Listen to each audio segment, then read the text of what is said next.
Hey, this is Brian from Super Easy Toots, and in this tutorial we're going to cover input and output. Basically, we've already learned one output statement, and that's the cout statement that we've been using. You can see it here. Basically, to refresh your memory, the cout statement, we type cout, and we have the less than operator, and if we want text to appear, we just put that text in between quotes.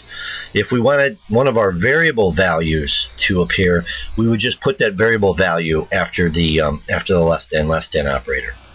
So now to get input from the users, we use the cin statement, which is just cin, and then it's greater than, and then a variable name. And basically we want to store the input that the user gives to us as a variable in our program. And what I've done here is created this integer and named it I, and then I put the I here, so when the user puts the value in after they're prompted to do so, it's going to be stored in this integer variable that we created here. Now cin is basically in the same library as the cout statement. From an earlier tutorial, you probably noticed I haven't done another pound include with another file here. To refresh your memory again on this, pound include is telling the compiler to include whatever file name is in between these braces here. In this case, it's iostream, which contains both cout and cin. And then this using namespace std is telling the compiler to use the standard declaration of whatever items we're using from this iostream file. So now let's go to our program that I created down here. I've got a little bit of it commented out. I'm just going to go through it step by step. And the first thing I did here is I created an integer variable and named it temp. I didn't give it a value at all because we're going to get that value from the user. So the next line is cout, and this is the text I want to appear on the screen. It's enter the temperature. This is going to prompt the user to enter a temperature value, and then the user is going to enter a temperature value, and we're going to store it in our temp variable through this cin statement. Now ideally they'll enter an integer value, but they could enter a value that's got a decimal point, that's more like a float value or a double value, or even a char or a string value. But hopefully they'll be intelligent enough to know enter the temperature means an integer value. So I'm going to debug and run this. I'm going to go through all the processes and show you what possible mistakes can come up. So now we see here we're prompted for the to enter the temperature, and what I'm going to do here is I'm just going to put 22.88 and hit enter. And now we only have 22. The 0.88 has been dropped, and that's because our variable is an integer that we're storing this value into. So the 0.88 is being dropped and the 22 is getting stored into temp, and that's proven right here by this cout statement, where we're couting the temp right here, the variable temperature right there. So now we're going to move on, and basically I've created another integer variable and named it temp2. And this time in my cout statement to the user, I'm much more clear. I say enter the temperature as an integer value. So hopefully they understand what an integer is, and then they're gonna input here, and we're gonna store this variable as temp2. And then just to verify that we do have a value stored in there and what that value is, I've couted for our purposes here, so we see that temp2 value on the screen. So I'm going to debug and run this. And when it comes up to enter temperature, again, I'm going to put another decimal value in here, and you're going to see that actually what has happened here is the 22, the leading 22 has gone into our first variable temp, and then this 0.88 has been, it's tried to put it into this temp2 spot here.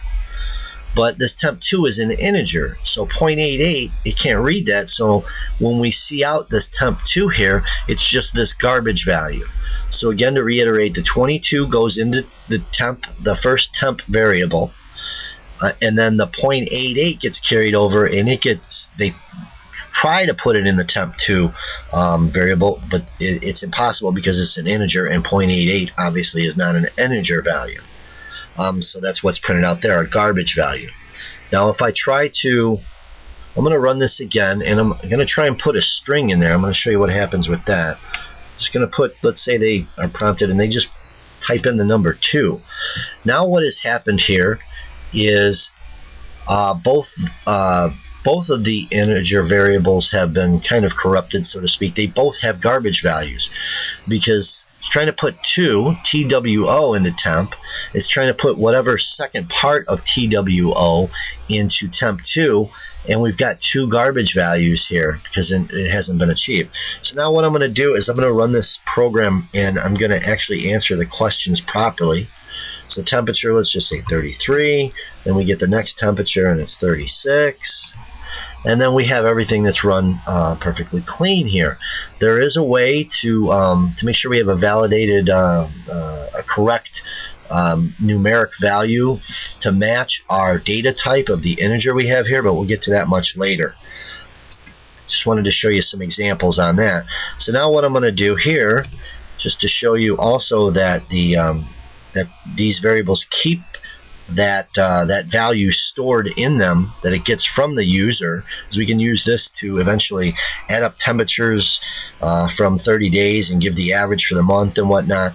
So what I've done here is I've created another integer named temps added, and just added them together, and then did a cout statement, and outputted those temps added value.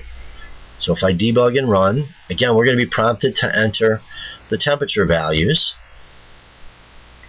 So again, I'm just going to do 33, and then 36, and then we have the 69, the addition of 33 and 36. And then last, I'm just going to show you that you can do this for string as well as chars. I'm just going to do the string portion. So here I've created a variable of data type string. I've given it the name. I've couted here to let the user know what exactly you want. Enter your name, and then whatever value that the user types in will be stored in this variable named name, and then couted that variable name here, so we can see that it did indeed take it. So again, we're going to go through all these steps again.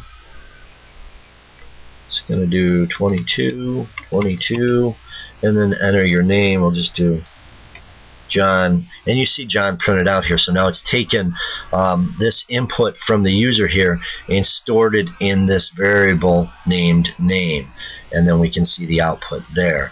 And that's really about it as far as the cin statement goes. Just a basic general tutorial on how to use it.